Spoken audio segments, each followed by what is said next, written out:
Umat Tuhan yang terkasih, kami informasikan bahwa link ibadah Minggu Online yang diselenggarakan oleh YKB GKI TV hanya bisa diakses pada 4 jam kebaktian, yaitu pada pukul 9, pukul 11, pukul 17, dan 19 WIB.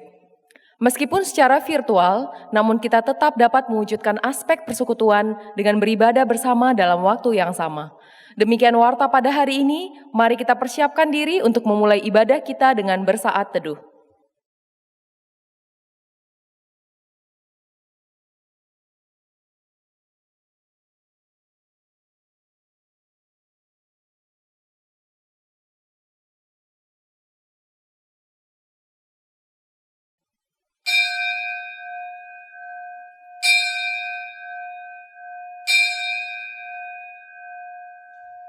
Umat yang terkasih, mari kita memasuki Minggu Prapaskah 4 dengan menyalakan sebuah lilin, suluh yang menuntun langkah kita menjalani pertobatan dan penyangkalan diri.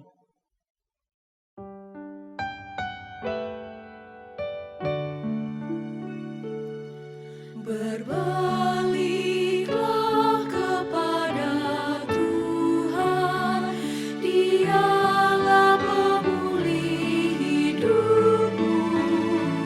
Tuhanmu tentu kan menyambutmu, memelukmu dengan erat.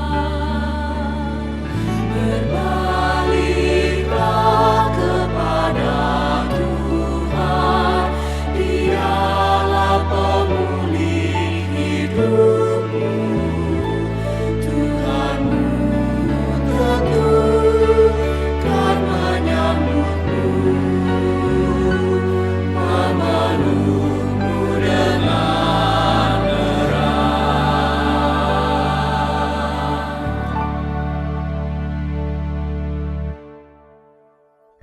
Tuhan adalah terangku dan keselamatanku.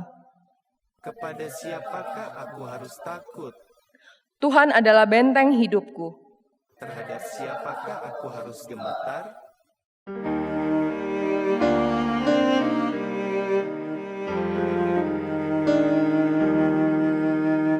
Kaulah ya Tuhan, surya hidupku. Asal Kau ada, yang lain tak perlu. Siang dan malam Engkau ku kenal. Di hadiratmu jiwaku tenang.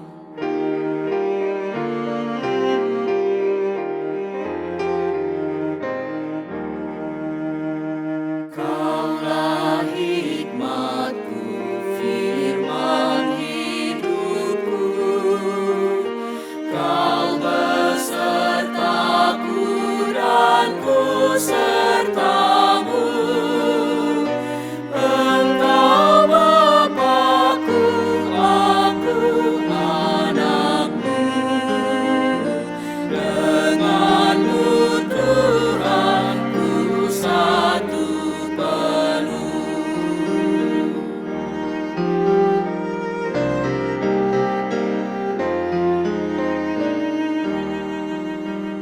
Kaulah bagiku tempat berteduh. Kaulah perisai dan benteng teguh. Sukacitaku kekal dalam-Mu. Kuasa sorgawi Engkau kuasaku.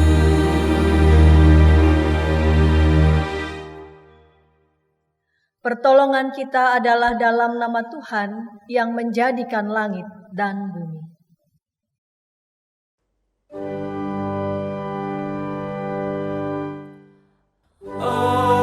Amin, amin, amin.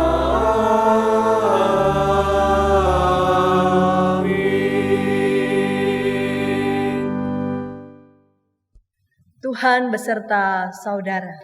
dan beserta saudara juga.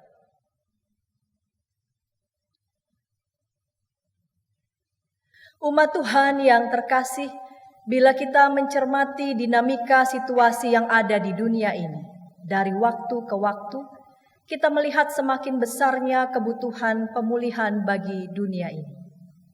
Namun bersamaan dengan kebutuhan pemulihan tersebut, kita juga diperhadapkan dengan banyaknya ketidakpastian di dalam kehidupan. Bagaimana kita merespons keadaan dunia ini? Bagaimanakah kita memberi dampak kepada lingkungan agar mampu menyikapi kondisi ini?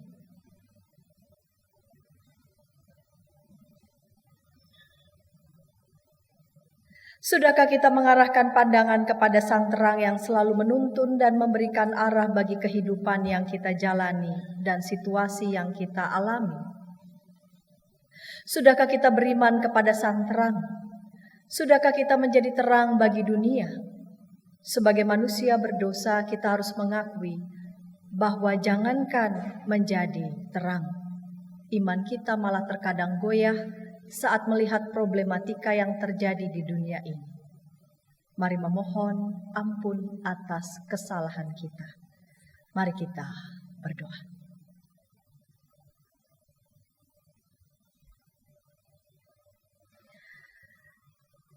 Ya Allah, kami datang dengan penyesalan atas dosa-dosa kami. Ketika kami menghadapi kompleksnya kehidupan, kami lebih dahulu bersikap pesimis daripada beriman kepadamu. Ketika kami menghadapi problematika kehidupan, kadang kami hanya fokus pada masalah yang dihadapi tanpa menghiraukan suara pertolongan darimu. Ketika sesama kami goyah imannya, kami pun ikut goyah. Ya Roh Kudus, mampukan kami memiliki iman yang kuat, agar kami bisa memberi dampak yang baik dimanapun kami berada. Amin. Amin.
Bagi kita yang mengakui segala dosa dan kesalahan, Allah Sang Maha Kasih mengampuni segala kesalahan kita dan memberikan terang kehidupan kepada kita.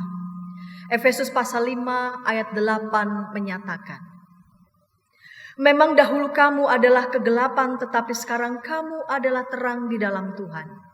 Sebab itu hiduplah sebagai anak-anak terang. Di dalam Kristus engkau telah diampuni. Di dalam Kristus engkau pun telah diampuni. Damai Kristus bagimu. Damai Kristus bagimu juga.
Saudara-saudara, mari kita berdoa. Tuhan, kami mohon Engkau menolong kami ketika kami akan membaca Alkitab, melantunkan mazmur dan mendengarkan pemberitaan firman Tuhan. Tolonglah kami supaya kami dapat mendengarkan firman Tuhan ini dengan sungguh-sungguh, dengan baik.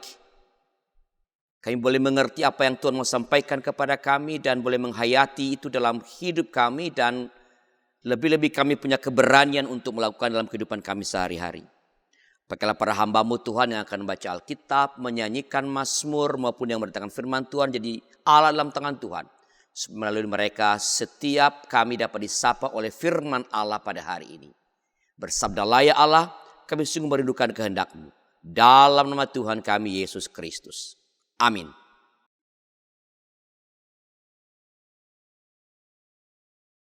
Bacaan pertama dari 1 Samuel pasal 16 ayat yang pertama sampai dengan 13. Berfirmanlah Tuhan kepada Samuel, "Berapa lama lagi engkau berduka cita karena Saul? Bukankah ia telah kutolak sebagai raja atas Israel? Isilah tabung tandukmu dengan minyak dan pergilah. Aku mengutus engkau kepada Isai, orang Betlehem itu, sebab di antara anak-anaknya telah kupilih seorang raja bagiku." Tetapi Samuel berkata, "Bagaimana mungkin aku pergi? Jika Saul mendengarnya, ia akan membunuh aku." Firman Tuhan, "Bawalah seekor lembu muda dan katakan, aku datang untuk mempersembahkan korban kepada Tuhan." Kemudian undanglah Isai ke upacara pengorbanan itu, lalu aku akan memberitahukan kepadamu apa yang harus kau perbuat. Urapilah bagiku orang yang akan kusebut kepadamu." Samuel berbuat seperti yang difirmankan Tuhan dan tibalah ia di kota Betlehem. Para tua-tua di kota itu datang mendapatkannya dengan gemetar dan berkata, "Adakah kedatanganmu ini membawa selamat?" Jawabnya, "Ya, benar. Aku datang untuk mempersembahkan korban kepada Tuhan. Kuduskanlah dirimu dan datanglah dengan daku ke upacara pengorbanan ini." Kemudian ia menguduskan Isai dan anak-anaknya yang laki-laki dan mengundang mereka ke upacara pengorbanan itu. Ketika mereka itu masuk dan Samuel melihat Eliab, lalu pikirnya, "Sungguh di hadapan Tuhan sekarang berdiri yang diurapinya." Tetapi berfirmanlah Tuhan kepada Samuel, "Janganlah pandang parasnya atau perawakannya yang tinggi, sebab aku telah menolaknya. Bukan yang dilihat manusia yang dilihat Allah. Manusia melihat apa yang di depan mata, tetapi Tuhan melihat hati." Lalu Isai memanggil Abinadab dan menyuruhnya lewat di depan Samuel. Tetapi Samuel berkata, "Orang ini pun tidak dipilih Tuhan." Kemudian Isai menyuruh Syama lewat, tetapi Samuel berkata, "Orang ini pun tidak dipilih Tuhan." Demikianlah Isai menyuruh ketujuh anaknya lewat di depan Samuel. Tetapi Samuel berkata kepada Isai, "Semuanya ini tidak dipilih Tuhan." Lalu Samuel berkata kepada Isai, "Inikah anakmu semuanya?" Jawabnya, "Masih tinggal yang bungsu, tetapi sedang mengembalakan kambing domba." Kata Samuel kepada Isai, "Suruhlah memanggil dia, sebab kita tidak akan duduk makan sebelum ia datang kemari." Kemudian disuruhnyalah menyebut dia. Ia kemerah-merahan, matanya indah dan parasnya elok. Lalu Tuhan berfirman, "Bangkitlah, urapilah dia, sebab inilah dia." Samuel mengambil tabung tanduk yang berisi minyak itu dan mengurapi Daud di tengah saudara-saudaranya. Sejak hari itu dan seterusnya, berkuasalah roh Tuhan atas Daud. Lalu berangkatlah Samuel menuju Rama. Demikianlah sabda Tuhan. Syukur kepada Allah.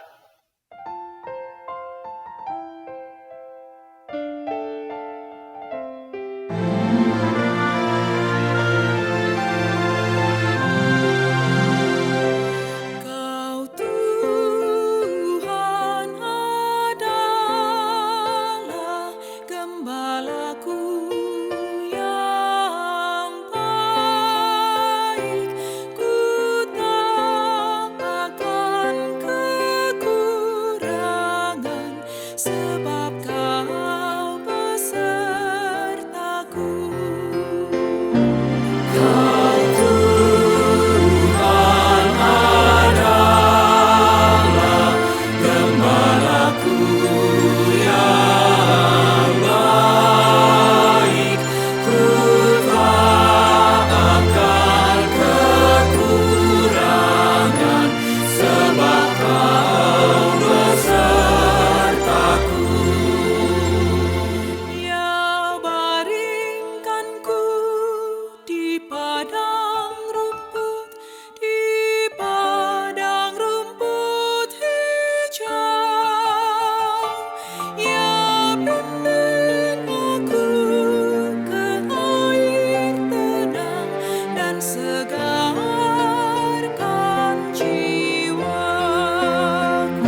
Bacaan kedua dari surat Efesus pasal 5 ayat yang ke-8 sampai dengan 14. Memang dahulu kamu adalah kegelapan, tetapi sekarang kamu adalah terang di dalam Tuhan.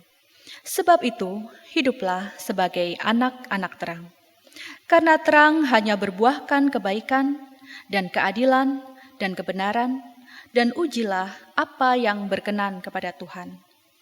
Janganlah turut mengambil bagian dalam perbuatan-perbuatan kegelapan yang tidak berbuahkan apa-apa, tetapi sebaliknya, telanjangilah perbuatan-perbuatan itu. Sebab menyebutkan saja pun apa yang dibuat oleh mereka di tempat-tempat yang tersembunyi telah memalukan.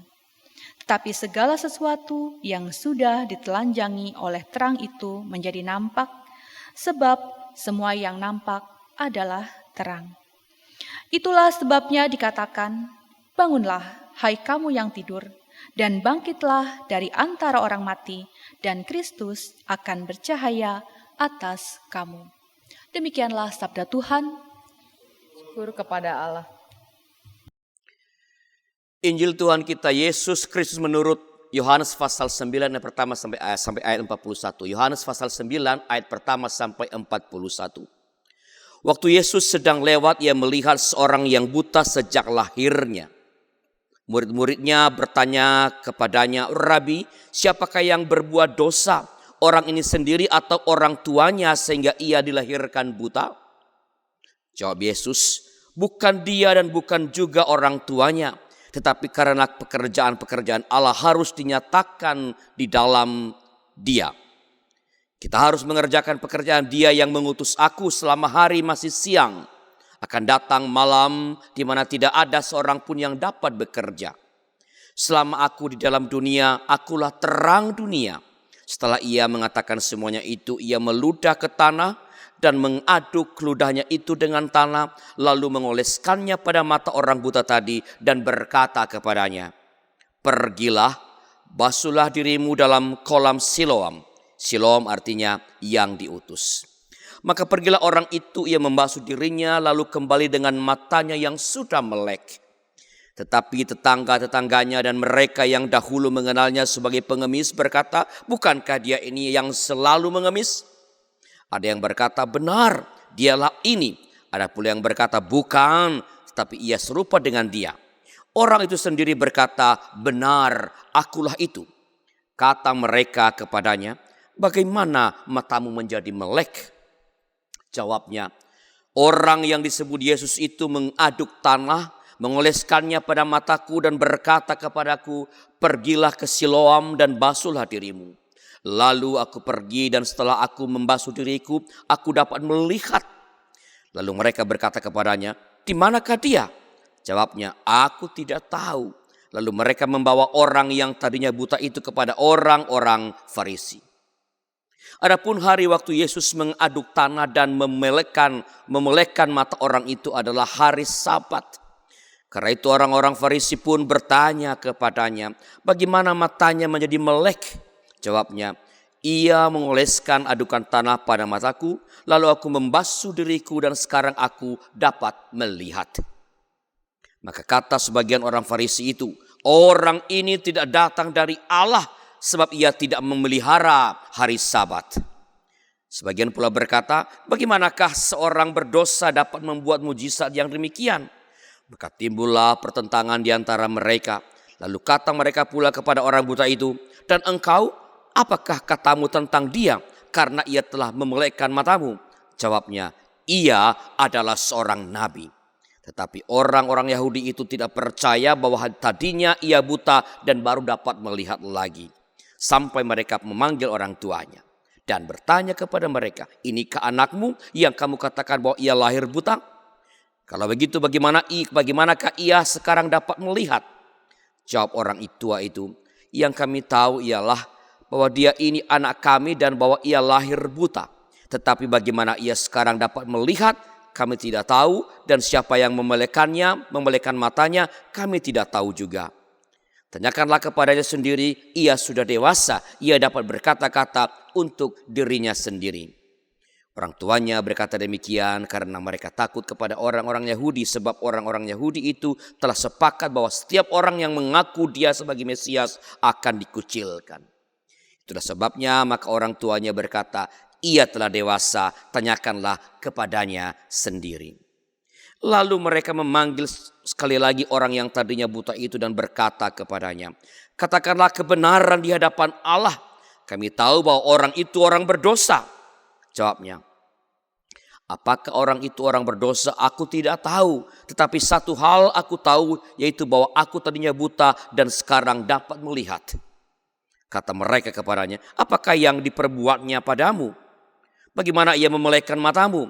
Jawabnya, telah kukatakan kepadamu dan kamu tidak mendengarkannya. Mengapa kamu hendak mendengarkannya lagi? Barangkali kamu mau menjadi muridnya juga. Sambil mengejek mereka berkata kepadanya, engkau murid orang itu, tetapi kami murid-murid Musa. Kami tahu bahwa Allah telah berfirman kepada Musa, tetapi tentang dia itu kami tidak tahu dari mana ia datang.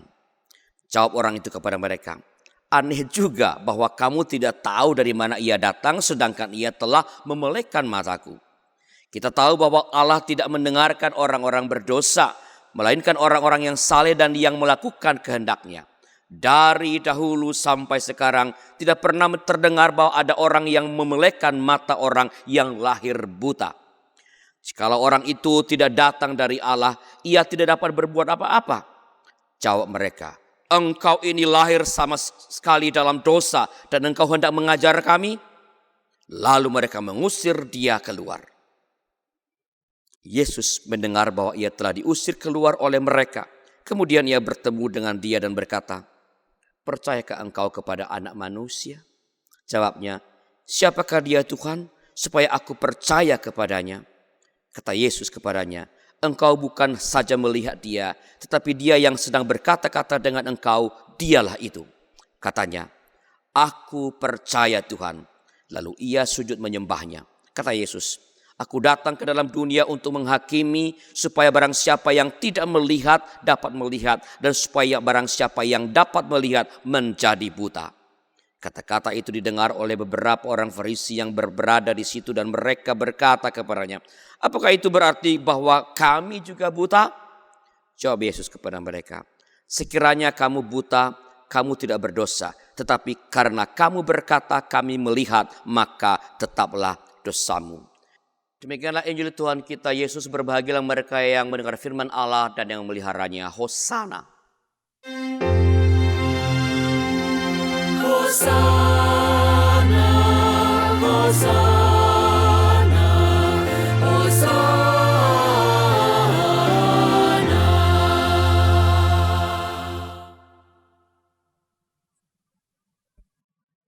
Saudara-saudara, sejauh penjelajahan saya yang sangat-sangat pendek, istilah toxic communities ini muncul dari dunia gaming.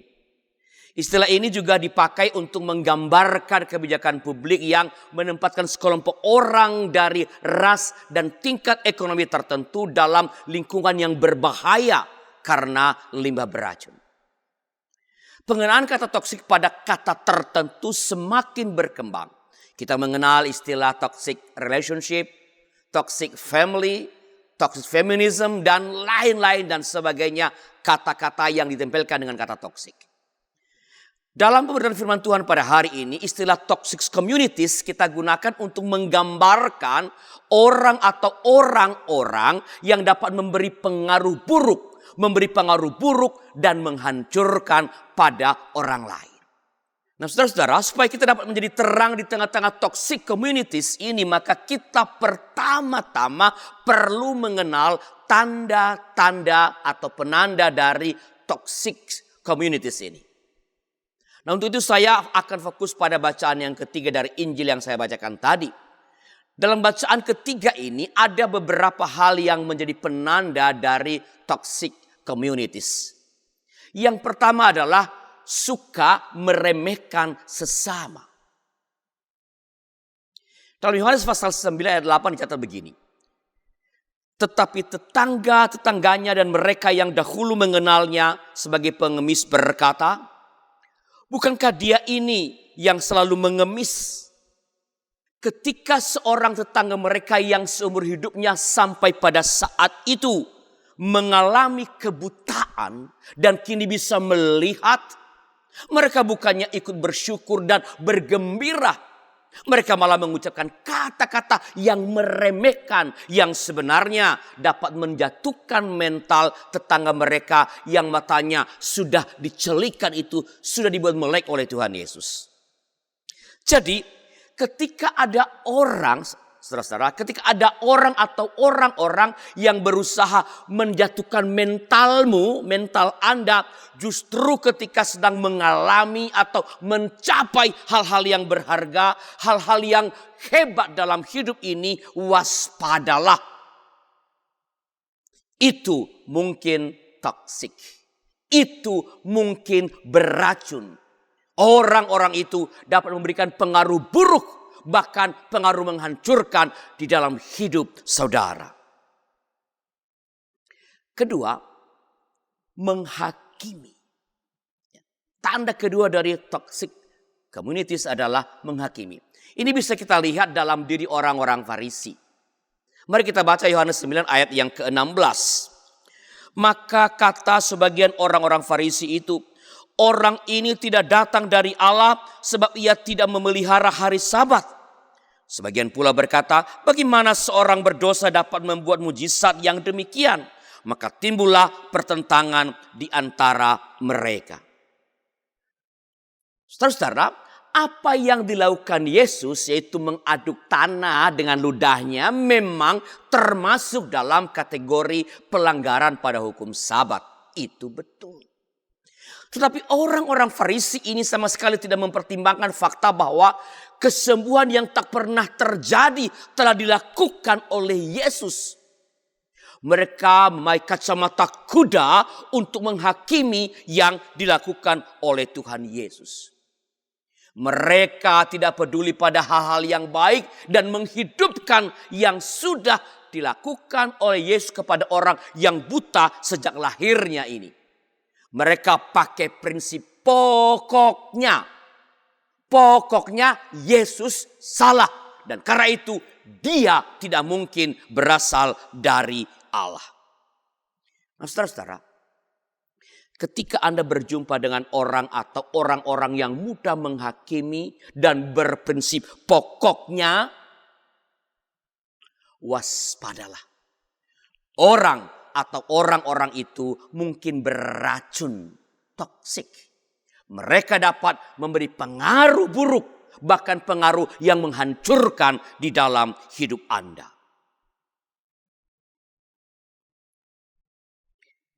Ketiga, intimidatif. Orang-orang atau community, toxic communities ini ditandai dengan sikap yang cenderung intimidatif. Mari membaca Yohanes pasal 9 ayat 22. Yohanes 9 ayat 22 demikian firman Allah. Orang tuanya berkata demikian karena mereka takut kepada orang-orang Yahudi. Sebab orang-orang Yahudi itu telah sepakat bahwa setiap orang yang mengaku dia sebagai Mesias akan dikucilkan. Saudara-saudara, dalam rangka mencapai tujuan, mencapai keinginan mereka yaitu penolakan terhadap fakta bahwa Yesus mencelikkan mata orang buta dan agar rakyat jangan percaya kepada Yesus sebagai seorang Mesias, orang Yahudi itu mengintimidasi orang tua dari orang yang matanya sudah dicelikan ini. Mereka akan dikucilkan jika mereka bersaksi bahwa Yesus telah mencelikan mata anak mereka dan bahwa Yesus adalah Mesias. Maka ketika Anda berjumpa dengan orang atau orang-orang yang cenderung melakukan intimidasi untuk mencapai yang mereka inginkan, mencapai yang mereka sudah rancangkan, waspadalah. Boleh jadi mereka itu adalah beracun, toksik. Mereka dapat memberi pengaruh yang buruk, bahkan pengaruh yang menghancurkan di dalam hidup Anda. Keempat, tanda keempat dari toxic communities adalah mengejek atau meremehkan berdasarkan identitas. Nah, untuk ini saya mengajak kita membaca Yohanes 9 ayat 28 dan ayat 34. Saya bacakan ayat 28. Sambil mengejek, mereka berkata kepadanya, "Engkau murid orang itu, tetapi kami murid Musa." Ayat 34. "Engkau ini lahir sama sekali dalam dosa dan engkau hendak mengajar kami?" Lalu mereka mengusir dia keluar. Saudara-saudara, lihatlah orang-orang Farisi, orang-orang Yahudi ini yang katanya mengerti Taurat. Mereka menghina, mereka meremehkan sesamanya hanya karena ia percaya pada sesuatu yang berbeda. Hanya karena ia percaya pada yang tidak mereka percayai. Mereka percaya Musa dan yang telah dicelikan matanya ini percaya kepada Yesus. Mereka menghina karena mereka tidak dapat membantah fakta dan argumen orang yang matanya sudah dicelikan itu. Jadi saudara-saudara, kalau engkau berjumpa dengan orang atau orang-orang yang mengejek atau meremehkanmu karena sesuatu yang melekat pada dirimu, sesuatu yang engkau miliki atau yang tidak engkau miliki, waspadalah. Boleh jadi orang atau orang-orang itu beracun, toksik. Mereka dapat memberikan pengaruh buruk, bahkan pengaruh menghancurkan di dalam hidup. Jadi sekali lagi, kalau engkau berjumpa dengan orang atau orang-orang yang mengejek atau menghina, meremehkanmu karena engkau Kristen, karena engkau Chinese, karena engkau Batak, engkau Jawa atau suku apapun, atau karena engkau tidak punya banyak harta, waspadalah. Orang atau orang-orang seperti itu mungkin beracun, toksik. Mereka dapat memberi pengaruh buruk dalam hidupmu. Mereka bahkan dapat menghancurkan hidupmu. Nah, saudara yang diberkati Tuhan, bagaimana menghadapi bahkan menjadi terang di tengah-tengah orang-orang yang seperti ini, sebagaimana tema kita pada hari ini. Kalau kita melihat sesama kita berada dalam relasi yang toksik atau berada di tengah-tengah komunitas yang toksik, yang beracun, bahkan keluarga yang toksik, maka yang kita perlu lakukan adalah membangun relasi dengannya, menyadarkannya pada lingkungan toksik itu, berada di pihaknya, dan membesarkan hatinya.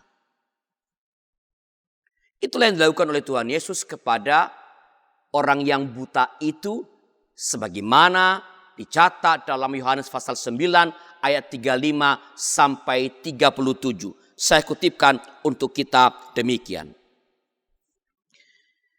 Yesus mendengar bahwa ia telah diusir keluar oleh mereka. Kemudian ia bertemu dengan dia dan berkata, "Percayakah engkau kepada Anak Manusia?" Jawabnya, "Siapakah dia Tuhan, supaya aku percaya kepadanya?"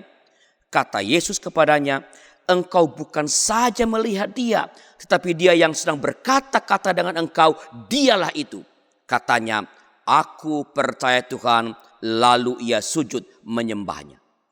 Saudara, dengan bertanya dan membimbing orang yang matanya sudah dicelikan ini untuk percaya, Tuhan Yesus sedang menuntun dia agar menyadari yang sedang ia alami atau yang telah dia alami. Siapa itu Yesus?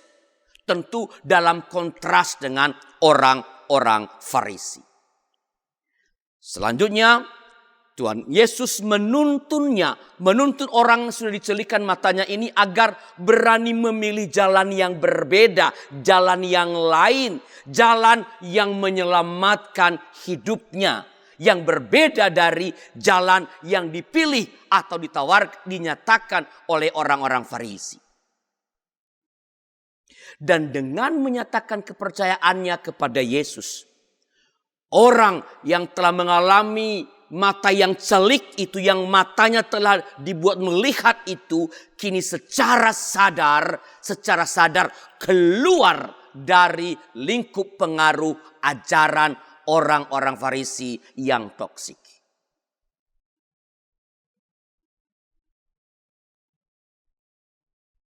Ia keluar dari lingkungan yang toksik, yang beracun, kalau kita boleh menyebutnya demikian. Dengan percaya kepada Yesus, ia keluar dari lingkungan yang memberi pengaruh buruk dalam hidupnya. Keluar dari lingkungan bahkan yang dapat menghancurkan hidupnya. Nah, saudara, langkah-langkah ini sangat penting dalam menolong seseorang atau sesama yang sedang berada dalam lingkungan yang toksik atau dalam relasi yang toksik. Pertama, menyadarkan dia akan lingkungan atau relasi toksik yang di dalamnya ia sedang berada. Ini sangat penting. Sebab biasanya mereka yang berada dalam lingkungan atau relasi yang toksik itu tidak menyadari bahwa mereka sekarang sedang dikungkung oleh racun. Atau kalau menyadari pun, mereka suka menyangkalnya dengan melakukan rasionalisasi terhadap tindakan-tindakan atau perilaku-perilaku toksik dari lingkungan atau dari pasangannya. Kalau langkah pertama ini gagal, maka dapat dipastikan langkah berikutnya, langkah kedua tidak mungkin bisa dilakukan lagi. Maka kita harus berhasil dalam membangun relasi dengan dia, dengan sahabat kita, dengan seseorang yang sedang berada dalam komunitas yang toksik atau dalam relasi yang toksik. Langkah kedua setelah kita bersahabat dengannya, membangun relasi dengannya, bercakap-cakap dengannya, ya, adalah mendorongnya untuk berani mengambil jalan yang berbeda atau keluar dari relasi yang toksik, keluar dari komunitas yang toksik itu. Semakin lama ia berada di dalamnya, semakin susah untuk keluar. Dengan melakukan dua langkah sederhana ini, kita sudah menjadi terang bagi sesama yang sedang berada dalam relasi atau komunitas yang toksik. Nah, sekarang pertanyaannya ialah, itu kan kalau orang lain kita lihat sedang menjalin atau berada dalam komunitas atau relasi yang toksik. Bagaimana kalau kita sendiri yang berada di dalam relasi yang toksik atau dalam komunitas yang toksik? Saudara-saudara, dua langkah tadi tentu harus kita terapkan juga pada diri kita sendiri. Tetapi selain itu, ada hal lain yang perlu kita lakukan, yaitu apa? Mempertahankan keyakinan, mempertahankan yang sudah kita percaya sebagai hal yang menyelamatkan. Ketika orang-orang Farisi berusaha dan orang Yahudi mengintimidasi orang yang sudah dicelikan matanya itu tentang kebenaran bahwa Yesus telah mencelikan matanya, ia diintimidasi supaya membantahnya, tak mengakuinya. Dia mempertahankan keyakinannya. Dalam Yohanes 9 ayat 30, jawaban orang yang matanya sudah dicelikan ini dicatat demikian. Saya bacakan untuk kita. Jawab orang itu kepada mereka, aneh juga bahwa kamu tidak tahu dari mana ia datang, sedangkan ia telah memelekkan mataku. Saudara, ketika kita sudah menyadari bahwa kita sedang berada dalam relasi atau komunitas yang toksik, dan bertekad untuk keluar dari relasi atau komunitas yang toksik itu, kita kemungkinan besar akan menghadapi tekanan, intimidasi, mungkin bullying dari orang-orang yang hendak meracun itu atau yang sudah meracun itu, agar keyakinan kita goyah, agar pendirian kita goyah.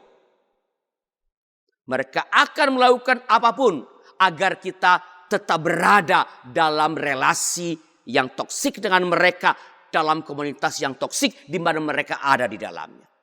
Karena itu sangat penting bagi kita untuk tetap mempertahankan dan meneguhkan hati pada pendirian kita dan pada keputusan kita untuk keluar dari relasi yang toksik atau dari komunitas yang toksik atau beracun tersebut. Sehingga kita terbebas dari pengaruh buruk, bahkan pengaruh yang menghancurkan dari komunitas yang toksik, dari relasi yang toksik. Kiranya Tuhan menolong kita. Saat teduh bagi kita. Amin.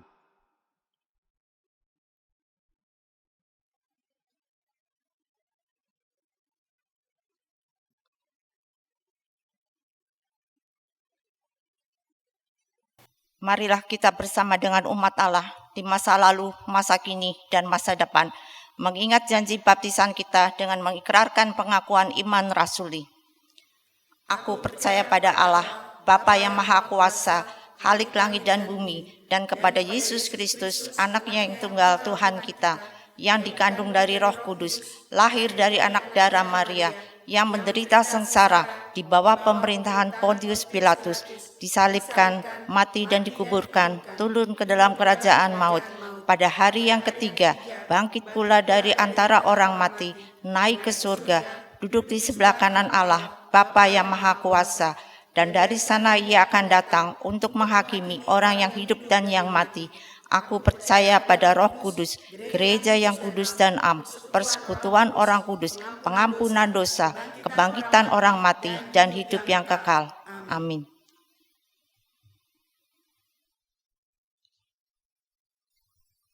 Mari bersama kita berdoa syafaat.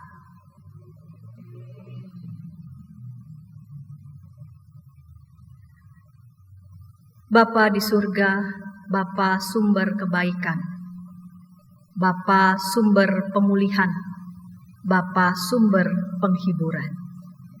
Terima kasih untuk kasih setia, untuk keselamatan yang Kau berikan kepada kami, untuk kesediaan boleh terus memulihkan setiap kami yang terkadang karena begitu banyak tekanan kehidupan, persoalan kehidupan, memengaruhi bagaimana kami melihat gambar diri kami, memengaruhi bagaimana kami melihat gambar sesama kami, memengaruhi bagaimana kami melihat kehidupan kami yang kami jalani, bahkan memengaruhi juga bagaimana kami melihat Tuhan. Pelan-pelan, tidak jarang ada luka yang hadir dalam diri kami dan ini terproyeksi dalam kehidupan kami. Tidak jarang juga kami melukai diri kami dan sesama kami. Bapa di surga, ketika kami mengalami itu, biarlah kami menengadahkan hati kami kepada Tuhan. Melihat kasih dan pengorbanan Tuhan yang tiada bertara, yang menyembuhkan setiap luka. Biarlah hati kami buka, dengan demikian kami boleh menjadi anak-anak Tuhan yang juga boleh terus berjuang dan terus berjuang untuk boleh pulih. Berjuang dan terus berjuang menjadi komunitas yang saling menyembuhkan, menjadi komunitas yang saling memulihkan, bukan menjadi komunitas yang saling mencederai. Bapa di surga, kami berdoa untuk setiap keluarga yang saat ini juga bergumul dalam relasi bersama dengan anggota keluarga, suami dan istri, orang tua dan anak, dan juga keluarga besar. Tuhan, kiranya damai sejahtera Tuhan saja yang memenuhi setiap hati anggota keluarga, agar terus berjuang dan terus berjuang untuk boleh saling mengasihi, boleh saling menghargai, boleh saling memulihkan, boleh saling mendengarkan satu dengan yang lain. Bapa di surga, kami juga merindukan bahwa setiap kami sebagai bagian dari gereja Tuhan juga boleh menjadi komunitas yang saling menopang, komunitas yang saling mendukung, komunitas yang saling memulihkan, yang saling mendengarkan, dan sama-sama boleh berjuang untuk melakukan tugas panggilan yang Tuhan percayakan bagi kami. Bapa di sorga, kami berdoa untuk bangsa dan negara kami, biarlah Engkau berikan hikmat kepada pemimpin bangsa kami, agar mereka boleh menjalankan pemerintahan yang dipercayakan dengan takut kepada Tuhan saja. Biarlah keadilan, biarlah kesejahteraan yang sejati itu boleh diperjuangkan pemimpin bangsa kami dan semua pihak. Terima kasih Bapa di sorga, inilah doa kami kepadamu di dalam Yesus Kristus yang telah mengajar kami berdoa. Bapa kami yang di sorga, dikuduskanlah namamu, datanglah kerajaan, jadilah kehendak-Mu di bumi seperti di surga. Berikanlah kami pada hari ini makanan kami yang secukupnya, dan ampunilah kami akan kesalahan kami, seperti kami juga mengampuni orang yang bersalah kepada kami. Dan janganlah bawa kami ke dalam pencobaan, tetapi lepaskanlah kami dari yang jahat, karena Engkaulah yang mempunyai kerajaan dan kuasa dan kemuliaan sampai selama-lamanya. Amin.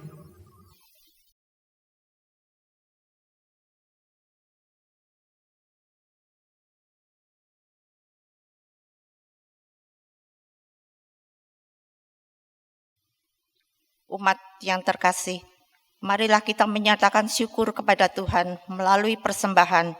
Firman Tuhan dalam Mazmur 4 ayat 6 menyatakan, persembahkanlah korban yang benar dan percayalah kepada Tuhan. Saudara-saudara dapat mengirimkan persembahan ke rekening gereja masing-masing.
Mari kita berdoa. Ya Tuhan, inilah persembahan kami, layakkanlah persembahan kami, dan pakailah persembahan ini seturut dengan kehendak-Mu, sehingga menjadi terang bagi dunia. Di dalam nama Tuhan Yesus kami berdoa. Amin.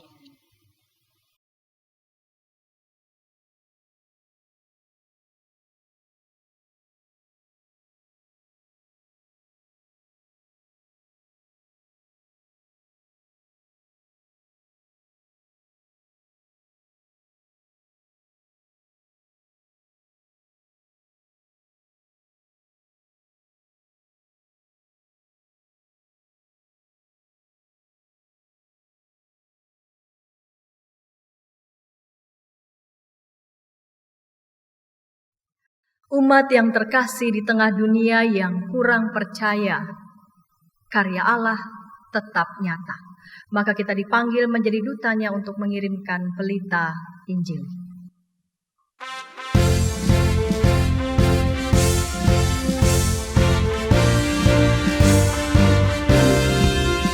Berkumandang suara dari Semarang, kirimlah cahayamu. Banyak jiwa dalam dosa mengerang, kirimlah cahayamu. Kirimlah pelita Injil menyertai yang terlelap. Kirimlah pelita Injil menyertai yang terlelap. Kita telah dengar jeritan dari jauh, kirimlah cahayamu. Bantuanmu berikan, janganlah jemu, kirimlah cahayamu. Kirimlah pelita Injil menyertai yang terlelap. Kirimlah pelita Injil menyertai yang terlelap.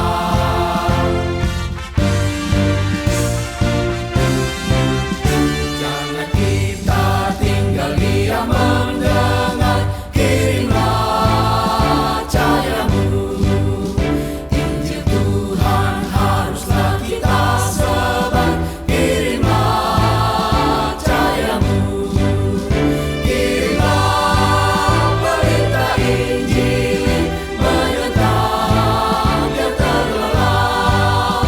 Kirimlah pelita Injil menyertai yang terlelap.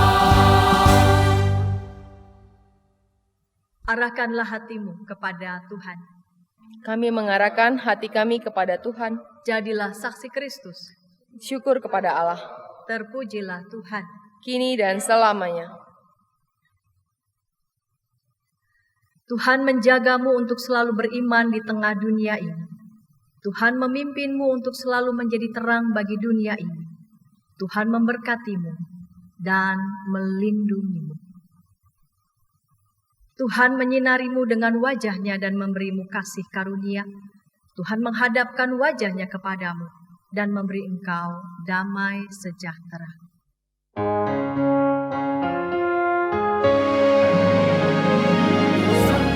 Hosanna, Hosanna,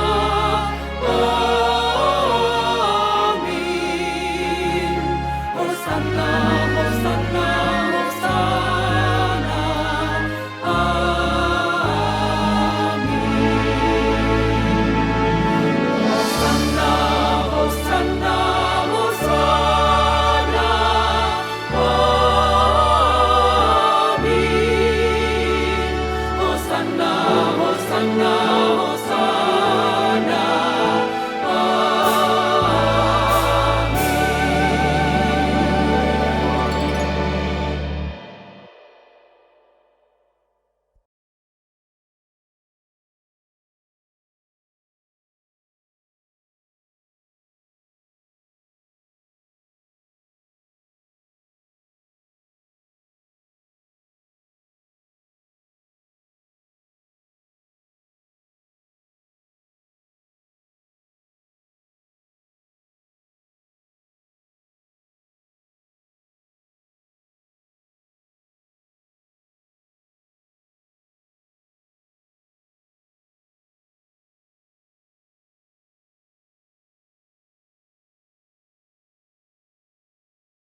Sahabat, mari dukung pelayanan dan pekabaran Injil melalui YKB dengan membagikan link acara ini kepada sebanyak mungkin orang.